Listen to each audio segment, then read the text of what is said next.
নমস্কার। মানভূম ভাষা আন্দোলনের পঞ্চম পর্ব, এটাই শেষ পর্ব। একটু আলোচনাটা দীর্ঘ হবে, যেটি ক্লান্তিকর আলোচনা। স্বাভাবিকভাবেই আর সেটাকে দীর্ঘায়িত করতে চাইছি না।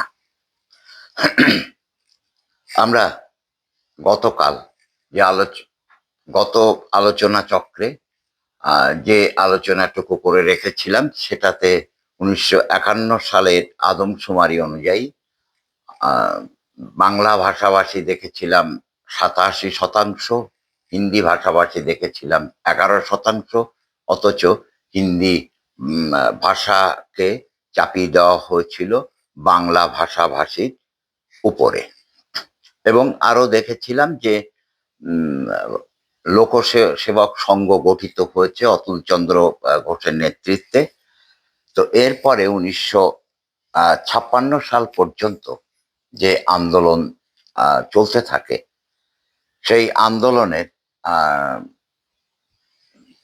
এবার অভিমুখটা একটু পরিবর্তিত হয়। অভিমুখ বলবো না, আন্দোলনের রূপরেখাটা একটু পরিবর্তিত হয়। কারণ মানভূম অঞ্চলের একটি প্রধান সাংস্কৃতিক উপাদান ছিল তার লোকগান। সেই লোকগান নিয়ে এবার আন্দোলন এগিয়ে যেতে থাকে। আমি এই আলোচনার শুরুতেই একটি গানের কথা উল্লেখ করেছিলাম, ভজহরি মাহাতোর লেখা।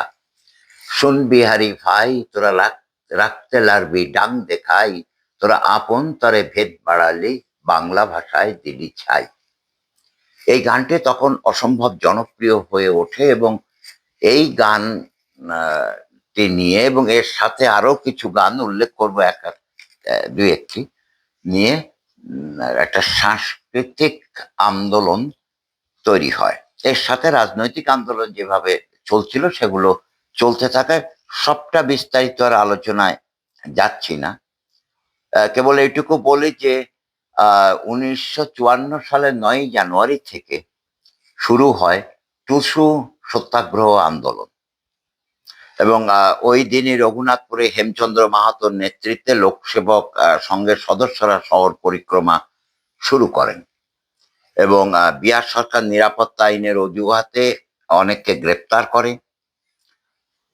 10ই জানুয়ারি, 11ই জানুয়ারি যখন এই টুসু গান নিয়ে আন্দোলন চলতে থাকে, তখনও অনেকে গ্রেপ্তার হন।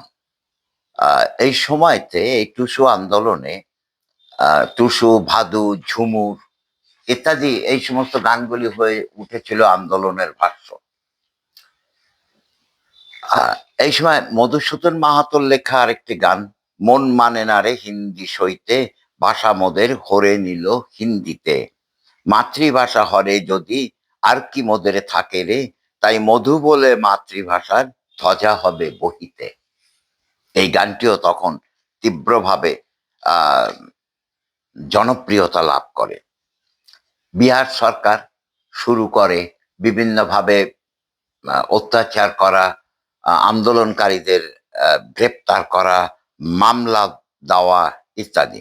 22শে জানুয়ারি লাবণ্যপ্রভা ঘোষ, যাকে মানভূম জননী বলা হয়, সে লাবণ্যপ্রভা দেবী, ভজহরি মাহাতো, সমরেন্দ্রনাথ ওঝা, কালিরাম মাহাতো, ভাবিনী দেবী প্রভৃতি কারারুদ্ধ হন। তথাপি আন্দোলন কিন্তু থেমে থাকেনি।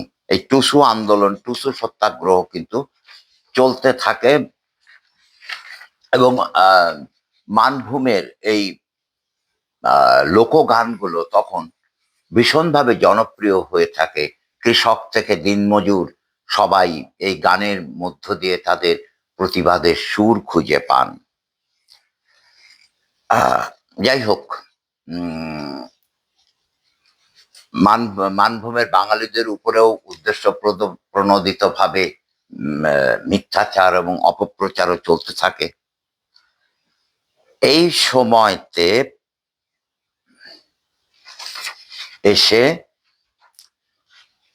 1953 সালে রাজ্য পুনর্গঠন কমিশন বলে একটি কমিশন তৈরি হয়েছিল এবং 1955 সালের 5ই ফেব্রুয়ারি থেকে রাজ্য পুনর্গঠন কমিশন মানভূমে তাদের পর্যবেক্ষণ শুরু করে এবং 10ই অক্টোবর এই পর্যবেক্ষণ জমা দেয়। এই পর্যবেক্ষণ থেকে 19টি থানা নিয়ে পুরুলিয়া গঠিত বলে একটি জেলা গঠিত হয় এবং ধানবাদের 10টি থানা, পুরুলিয়ার 2টি থানাকে বিহার রাজ্যে রাখার প্রস্তাব দেওয়া হয়।